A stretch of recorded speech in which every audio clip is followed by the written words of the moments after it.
Baik, Bismillahirrahmanirrahim. Assalamualaikum warahmatullahi wabarakatuh. Perkenalkan, saya Syalton Rahman dari kelas 12 IPS. Sekarang saya akan menjelaskan mengenai konfrontasi Indonesia-Malaysia sebagai tugas saya di pelajaran sejarah, tugas akhir pelajaran sejarah kelas 12 IPS tahun 2020.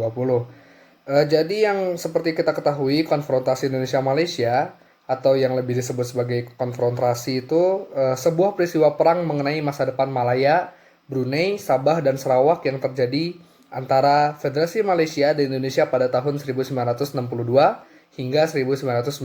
Jadi perangnya terjadi dalam rentang 4 tahun tersebut.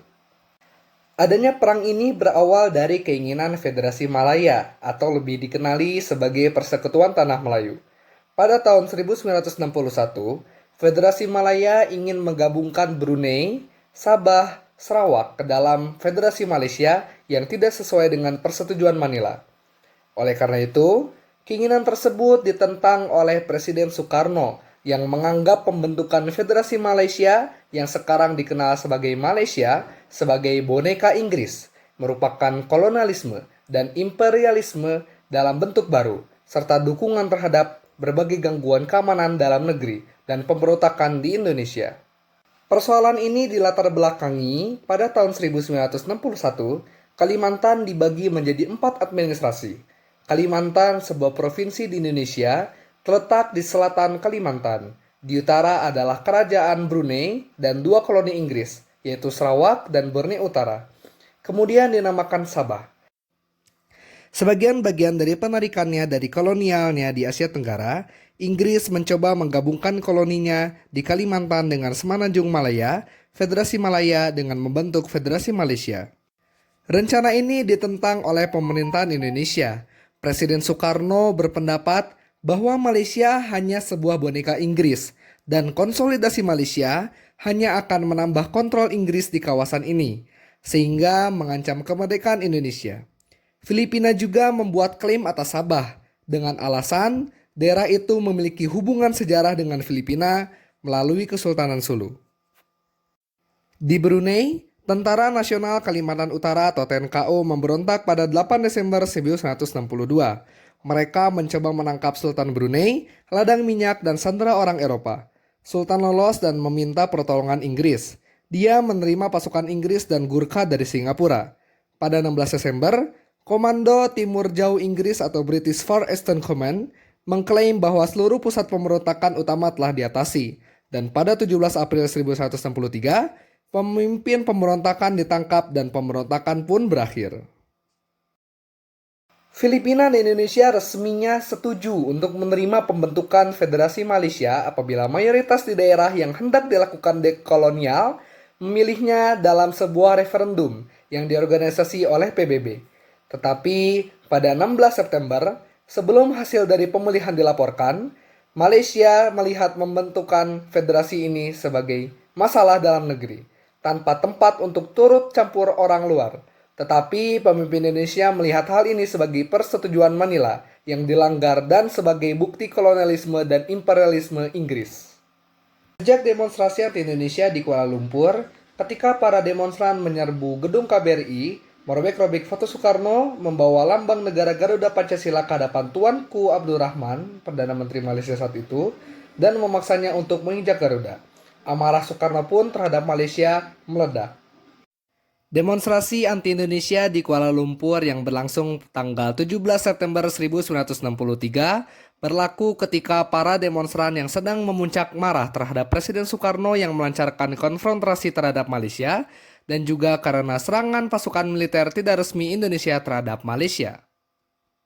Ini mengikuti pengumuman Menteri Luar Negeri Indonesia, Subandrio, bahwa Indonesia mengambil sikap bermusuhan terhadap Malaysia pada 20 Januari 1963. Selain itu, pencerobohan sukarelawan Indonesia mulai memasuki Sarawak dan Sabah untuk menyebar propaganda dan melaksanakan penyerangan dan sabotase pada 12 April berikutnya. Soekarno yang murka karena hal itu mengutuk tindakan demonstrasi anti-Indonesia yang menginjak-injak lambang negara Indonesia dan ingin melakukan balas dendam dengan melancarkan gerakan yang terkenal dengan nama Ganyang Malaysia. Soekarno memproklamasikan gerakan Ganyang Malaysia melalui pidato dia yang sangat bersejarah. Akhirnya pada 20 Januari 1963, Menteri Luar Negeri Indonesia Subandrio mengumumkan bahwa Indonesia mengambil sikap bermusuhan terhadap Malaysia. Pada 12 April, sukarelawan Indonesia mulai memasuki Sarawak dan Sabah untuk menyebar propaganda dan melaksanakan penyerangan serta sabotase. Tanggal 3 Mei 1964, di sebuah rapat raksasa yang digelar di Jakarta, Presiden Soekarno mengumumkan Perintah Dwi Komando Rakyat atau Dwi Kora yang isinya Pertinggi Ketahanan Revolusi Indonesia dan Bantu Perjuangan Revolusioner Rakyat Malaya, Singapura, Sarawak, dan Sabah untuk menghancurkan Malaysia. Pada 27 Juli, Soekarno mengumumkan bahwa dia akan mengganyang Malaysia. Pada 16 Agustus, pasukan dari Regimen Askar Melayu Diraja berhadapan dengan 50 gerilyawan Indonesia. Meskipun Filipina tidak turut serta dalam perang, mereka memutuskan hubungan diplomatik dengan Malaysia. Federasi Malaysia pun resmi dibentuk pada 16 September 1963. Brunei menolak bergabung dan Singapura keluar di kemudian hari. Ketegangan berkembang di kedua belah pihak Selat Malaka. 2 hari kemudian, para perusuh membakar kedutaan Britania di Jakarta. Beberapa ratus perusuh merebut kedutaan Singapura di Jakarta dan juga rumah diplomat Singapura. Di Malaysia, agen Indonesia ditangkap dan massa menyerang kedutaan Indonesia di Kuala Lumpur. Di sepanjang perbatasan di Kalimantan, terjadi peperangan perbatasan. Pasukan Indonesia dan pasukan tidak resminya mencoba menduduki Sarawak dan Sabah dengan tanpa hasil. Salah satu bagian dari konfrontasi ini adalah ketika PBB menerima Malaysia sebagai anggota tidak tetap, Soekarno menarik Indonesia dari PBB pada tanggal 20 Januari 1965 dan mencoba membentuk konferensi kekuatan baru atau Conference of New Emerging Force (CONEFO) sebagai alternatif. Sebagai tandingan Olimpiade, Soekarno bahkan menyelenggarakan Ganevo atau Games of the New Emerging Force yang diselenggarakan di Senayan, Jakarta pada 10-22 November 1963. Pesta olahraga ini diikuti oleh 2.250 atlet dari 48 negara di Asia, Afrika, Eropa, dan Amerika Selatan, serta diliput sekitar 500 wartawan asing. Konfrontasi ini pun semakin memanas pada 1 Juli 1965, di mana militer Indonesia yang berkekuatan kurang lebih 5.000 orang melabrak pangkalan Angkatan Laut Malaysia di Semporna. Serangan dan pengepungan terus dilakukan hingga 8 September, namun gagal. Peristiwa ini dikenal sebagai pengepungan 68 hari oleh warga Malaysia. Namun nyatanya konfrontasi ini pun segera berakhir. Menjelang akhir 1965, Jenderal Soeharto memegang kekuasaan di Indonesia setelah berlangsungnya G30S. Oleh karena konflik domestik ini, keinginan Indonesia untuk meneruskan perang dengan Malaysia menjadi berkurang dan peperangan pun mereda.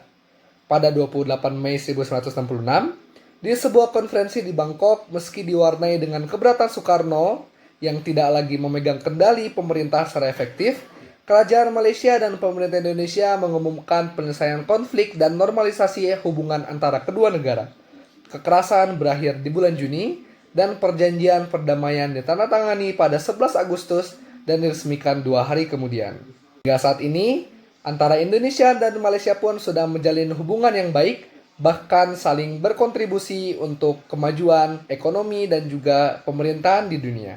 Bahkan antara Indonesia dan Malaysia pun sempat bekerja sama untuk mendirikan sebuah organisasi yang bernama ASEAN bersama 3 negara lainnya, yaitu Singapura, Thailand, dan juga Filipina. Mungkin cukup sekian yang bisa saya sampaikan. Terima kasih. Assalamualaikum warahmatullahi wabarakatuh.